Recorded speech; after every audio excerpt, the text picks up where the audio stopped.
Hey everyone, it's Steve Grogan, founder of geekwingchun. Today's video is a sensitivity drill called Defy the Clinch. If you've never been here before, we give away free training tips and ideas like this one to people who want to get better at Wing Chun but can't make it to class much. Maybe the people you have who could help you train are not Wing Chun people, or they're not martial artists at all. This series of drills I provided you, I'd say 95% of them can be done without Wing Chun or another martial artist as a partner. So hit subscribe and you'll be notified every time a new video comes out. So what do I mean, defy the clinch here? Well, ever since the advent of MMA, where a lot of fighters are drawing heavily from Muay Thai, you will see a lot of people who seem to think the clinch is, that's it. Once someone's got you in the clinch, game over. Especially now with MMA, instead of just, I mean, if you got into a clinch in boxing, then you waited for the ref to break you up, because you're not supposed to clinch in boxing, you're supposed to box. Whereas with MMA, usually clinch is getting you set up for other things. So, in case you don't know out there, the clinch looks like this. Caleb takes his two arms and he's going to bring the hands together behind my neck, and he pinches and tries to draw me down and tries to yank me around so I can't get balanced. And if you were silly enough to try to, while he's braced, I mean, if he's in mid-motion, this is a different story, but while he's here like this, if I were to try to get out by going down, yeah, so obviously that's a bad thing.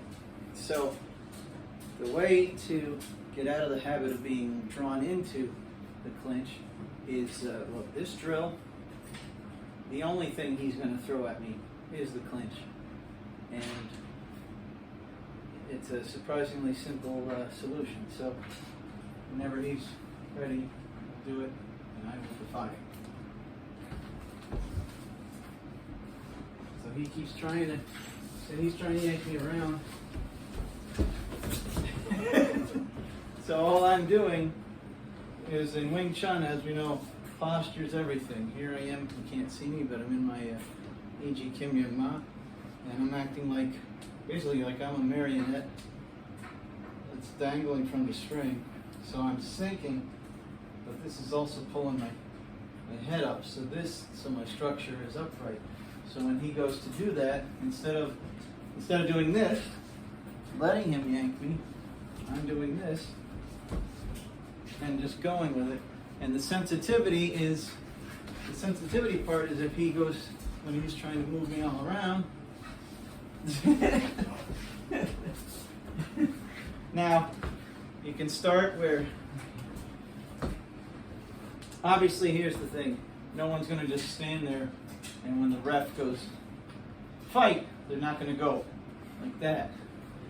You know, they're going to, this will be something that comes after you've moved around a lot. But you can start, I always believe in starting simple and adding levels of complexity as you go. So we started where he's just right there, but now we can move around.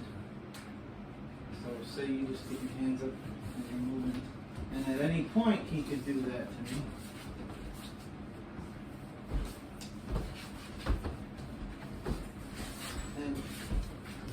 And he could, or he's not really, he's kind of a newbie still at this, but